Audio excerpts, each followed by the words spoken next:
Welcome to the Daily Sigh. Today is Monday, March 2nd. Happy March, everybody. This is your daily sigh of relief. Great big deep breath in.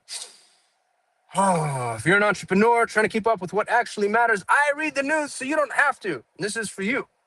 I go live every business day at 6 p.m. Eastern, and to the best of my ability, I give you everything that I think matters in the entrepreneurial world across business, AI, markets, platforms, and policy, all in 15 minutes or less. If you want the Daily Sigh delivered directly to your inbox, you can go to dailysigh.ai, and we will send it to you. Not just that, we'll also send you a weekly summary, should you so choose. You can opt into that if you want to. But go to dailysigh.ai in order to get the Daily Sigh directly to your inbox. Now, let's dive into our stories, shall we? Story number one. We all saw this coming. You probably called it. From TechCrunch, investors spill what they aren't looking for anymore in AI SaaS companies. Venture capital firms are officially moving past the hype phase and rejecting AI SaaS companies that are merely thin wrappers on existing models like GPT-4, which, by the way, is most AI SaaS companies. Investor ending, a 10x improvement over existing. If your AI doesn't solve a specific extensive problem with a clear path to revenue, it's viewed as a feature rather than a business. The deeper pattern here, this signals the gold rush is entering a performance phase where the market rewards measurable ROI and deep differentiation. Man, I do not pronounce that word well. Differentiation over tech trends. For founders, the barrier to entry for funding has spiked. You must now prove your AI integration is a defensive moat, not just a line item. Here's the thing that blows my mind is how niche the major AI companies are getting. Anthropic, OpenAI, Google, they're building AI-driven tools for specific industries. And generally speaking, that level of enterprise usually rewards the niche opportunity. And yet I think AI really lends itself to that. So if you're looking for the opportunity, I'd say go niche. Article from Zapier, super interesting here. Zapier launches AI agents for end-to-end workflow automation. Number one, took you long enough, Zapier. You should have been there way before Make.com. Zapier, to be honest with you, should have been N8N. Like, they had the infrastructure, they had the user base. As far as I can tell, they actually had the technology. It's weird that they didn't get there first. But here they are trying to catch up. New AI agents can now autonomously monitor applications, recognize patterns, and execute multi-step tasks across software stacks as silent background workers. This is significant. This significantly lowers the technical barrier for non-technical operations teams to build self-learning systems. My buddy Perry Belcher has said this forever, never, never.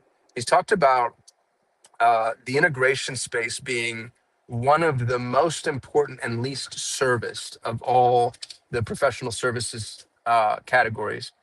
And it looks like we're actually kind of moving into other people identifying that too. The deeper pattern here, we are shifting from trigger action automation to agentic flows where AI understands intent and context.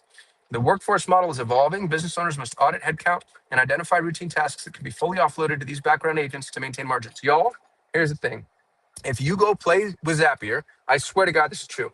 For the next 2 to 3 years, assuming that this is as good as they're saying it is, and I haven't played with it at all, but I love Zapier a lot. I've been neck deep in Zapier most of my digital life. This is an arbitrage play that will keep you paid for the next 36 months. Just knowing agentic workflow automation inside of Zapier is the type of thing that you could resell, swear to God. And the way to do that is to just walk into smaller businesses, not small business per se, but sub 10 million revenue, people that will be receptive to an outside consultant, and say, I want to automate stuff for you. And then use the Zapier's agentic end-to-end workflow automation to do that. And what's really cool is you actually don't need to know how to do it. You just need to know that it can be done. Our next story comes from the White House, that pillar of truth. Tech giants pledge self-directed power for data centers. Major players, including Google, Meta, Amazon, and Microsoft, are meeting with the White House to sign a, quote, ratepayer protection pledge. They are committing to generating their own power to ensure that the massive energy demands of AI data centers do not drive up electricity bills for the average American. This is, I don't know, man. I don't think any of us trust, and I'm not, I'm a libertarian that hates other libertarians. So if you're right, I think you're stupid. And if you're left, I think you're stupid. God bless you all. And I think we all agree we can't trust anything that comes out of the White House. This type of weird PR play is the exact thing that happens before we find out that our collective power bills have tripled or quadrupled. So there's obviously some weird propaganda going on here, and I don't understand what it is yet, but I'm sure it'll be seen very soon. The deeper pattern, computer infrastructure is becoming an energy game. The companies that control the power generation will have the lowest operational costs for training models.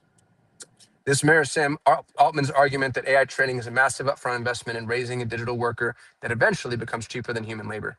Um, all AI is compute and power starved. That is true. That will probably always be true, um, because our ambition is always going to outpace our resources, or at least hopefully. You hope that's true. Next article from SFist. SFist. I don't know what that is. SF launches $6.3 million small business grant program. This is pretty cool.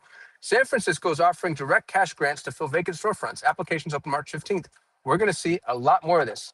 If vacancy is the most common sign you see on,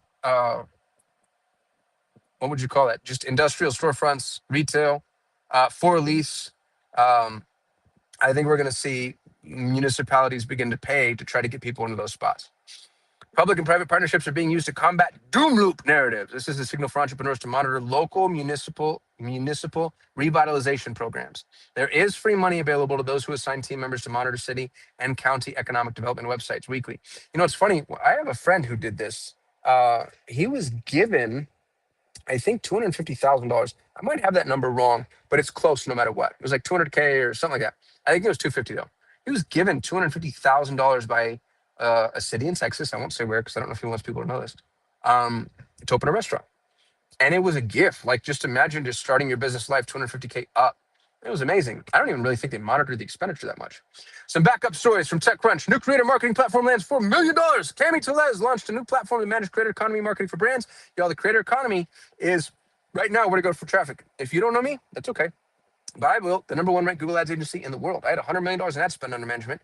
And I can tell you that we are in a traffic bubble. Traffic is massively overpriced. A bubble from an economic perspective is characterized when the replacement cost of the asset is trading for more than, no, when an asset is trading for more than its replacement cost. The traffic right now is not worth what people are paying unless you're paying influencers. And this creator economy stuff, that's where to go. If you're a small business and you don't know where to go for traffic, go to the creator economy. According to Business Connect in India, AI disruption raised 30,000 tech jobs this year. That's not 30,000 individual jobs. That's 30,000 categories. A report indicates 30,000 IT jobs are eliminated in 2026 due to AI automation. Owners must move talent to high-value roles that AI cannot touch, of which there are none. What a stupid thing to say. Smart company, MYOB. What is that? MYOB. It's like bring your own something.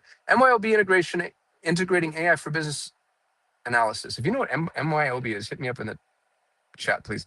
Australian accounting software. Oh, it's an Australian accounting software called MYOB. Sorry. Is automating BAS reporting. If you saw the way this was written, you'd know I was confused.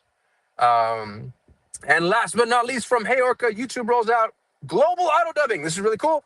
YouTube is making auto dubbing available to all creators to simplify global distribution. Marketers can now expand international reach without additional production costs. And y'all, that's the Daily Sigh. If there's a story that I missed that you think I should have touched, please hit me up in wherever you happen to be. I'm using Restream, by the way, and I go live in Facebook, YouTube, X, LinkedIn, and Instagram. Feel free to hit me up a messenger if you're like, dude, you didn't talk about the most important thing today. You can always correct me. I appreciate everybody who joined live.